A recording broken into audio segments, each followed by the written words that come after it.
हजूर पहले सूरह बकरा में जब इबलीस का जिक्र होता है और हज़रत आदम का जब जिक्र होता है, पूरी तफसील में जब जाता है बंदा, तो बचपन से कॉन्सेप्ट ये था मेरा, और मुझे लगता है थोड़े और भी बच्चों का, कि इबलीस तो था, एक फ़रिश्ता था।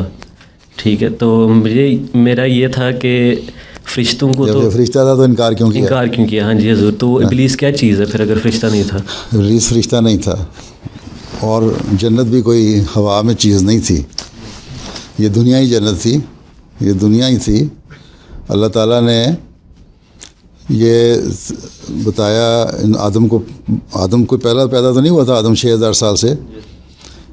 एबोरिजिनल्स जो हैं ऑस्ट्रेलिया के, वो कहते हैं हम 45,000 साल से पुराने हैं। तो इसका मतलब ये आदम जो हमारा नॉन आदम, जिससे ये मज़हब चला, जो हम तक पहुंचा, इस आदम की बातें हो रही हैं। ठीक है, तो इस दुनिया में थे वो लोग, कुछ आसमान पे नहीं बैठा हुआ था आदम के, अल्लाह ताला ने उसको नीचे फेंक दिया फिर। ठीक है, तो अल्लाह ताला ने जब ये शुरू किया ये मज़हब इस आदम का, तो फ़रिश्तों को ये कहा कि मैं एक आदम के ज़रिए से एक शुरू करने लगा हूँ मज़हब का ये सिलसिला। मज़हब तो पहले भी था, जो एबोरिजिनल्स हैं वो भी कहते हैं हमारा मज़हब था, उससे पहले भी होंगे। तो फ़रिश्तों को क्योंकि तजर्बा था, तो उन्होंने कहा कि ये भी वही काम करेंगे जो पहले करते रहे हैं, बिगड़ जाएंगे। ठीक है, उस पर अल्लाह मियाँ ने कहा कि नहीं, मैं आज़ादी देना चाहता हूँ। यहाँ एक और नुक्ता निकलता है, आज ये शोर मचाते हैं दुनिया वाले कि freedom of speech and freedom of conscious जो है वो होना चाहिए, आज़ादी ज़मीर, आज़ादी तकरीर है। अल्लाह मियाँ ने कहा कि नहीं, मैंने इंसान को पैदा किया है, मैं उसको freedom of conscious, freedom of speech दे के। ठीक है, और इस वजह से एक बुरा पहलू भी साथ रख दिया, वो शैतान का है। और उस शैतान को भी ये कहा कि जिसका नाम इबलीस रखा गया, या इबलीस रख लो या शैतान रख लो, ये एक ही चीज़ है सारे। ठीक है, ये कि तुम भी अगर इस इंसान के नेकियों की पैरवी करोगे तो बुराइयां दूर हो जाएंगी दुनिया में, लेकिन मैं रोकूंगा नहीं तुम्हें बुराइयां फैलाने से। उस वक्त शैतान ने यही कहा था ना कि मुझे मोहलत दे, ये भी कुरान शरीफ में जिक्र है कि मुझे मोहलत दे, मैं तो इसका सजदा नहीं कर सकता क्योंकि ये तूने जो बनाया है ये मिट्टी से बना हुआ है, मेरे अंदर आग की फितरत है, फसाद पैदा करने की फितरत है। आज भी देखो दुनिया में जो फसाद है वो आग से ही पैदा हो रहे हैं ना। एटम बम है वो आग है, दूसरा असला है वो आग है। इस ज़माने में उस आग का कॉन्सेप्ट मज़ीद क्लियर हो गया है।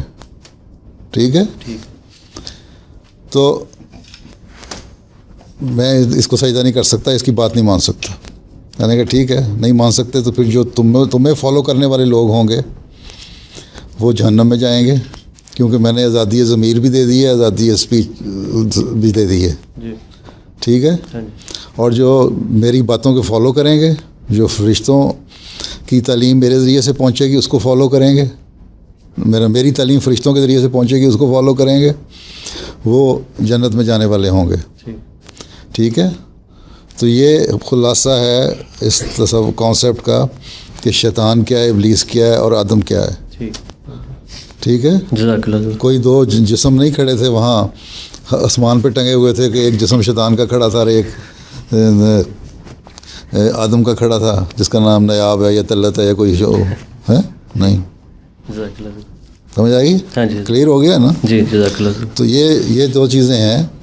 शैतान ने भी चैलेंज किया था, और उसने ये भी चैलेंज किया था कि अक्सरियत जो है वो मुझे ही फॉलो करेगी।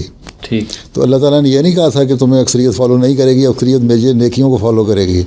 अल्लाह ताला ने ये कहा, जवाब दिया था उसका कि तुम्हें जो फॉलो करेंगे उनको मैं जहन्नम से भर दूँगा, बेशक करते रहें तुम्हें फॉलो अक्सरियत। और आज दुनिया में देख लो, अक्सरियत शैतान की तरफ ज़्यादा जाने वाली है, और आदम जो खुद सबक लेके आया था उसको कम है। और फिर शैतान ने यह भी कहा था, जब आदम को वर्गलाया या उनके दिल में ख्याल आया, तो किस तरह नेकी की बात करके ये कह के कि अगर तुम ये काम कर लोगे जिसकी मिसाल अल्लाह ताला ने ये दी है कि इस दरख्त का फल खा लोगे तो तुम मुस्तकिल जन्नत में चले जाओगे, तुम्हारे से बुराई कोई होगी नहीं। ठीक है, अल्लाह ताला ने तो इंसान को इसलिए बनाया ही नहीं, अगर जो नाम बुराई करने वाले हों, जिनको फ्रीडम ऑफ स्पीच और फ्रीडम ऑफ कॉन्शियस नहीं दिया गया, वो तो फरिश्ता नहीं, वो तो फरिश्ता है, इंसान तो नहीं हो सकता। ठीक है ना, सिर्फ फरिश्ता एक फॉलो करेगा एक राइट पाथ को, जिसने जहाँ कह दिया कि उसी पे चलना है, उसने ना इधर देखना ना उधर देखना। इंसान के लिए चॉइस रख दी है बुराई का और अच्छाई का। अल्लाह ताला ने ये कहा था कि तुमने इस दरख्त के पास नहीं जाना, ये बुराई ना, वरना तुम्हारे अंदर बुराइयाँ पैदा होंगी। शैतान ने ये कहा कि अल्लाह ताला ने तुम्हें इसलिए रोका है कि तुम मुस्तकिल नेक बन के फरिश्ता बन जाओगे और जन्नत में रहोगे। ये नहीं कहा कि तुम मेरे साथ चलो तो मैं तुम्हें फ़ायदा पहुंचाऊंगा। ये कहा कि तुम अल्लाह ताला की तरफ चले जाओगे, इसलिए इसको खा लो फल को, या ये बुराई कर लो। ठीक है, हाँ जी। तो ये भी एक चीज़ ऐसी है कि शैतान जब वर्गलाता है तो बुराइयों की में को ऐसा चार्म रखता है कि जिसको इंसान में टेम्पटेशन होती है बाज़ दफ़ा नेकी की वजह से भी। ठीक है, हाँ जी, ठीक हो गया ना।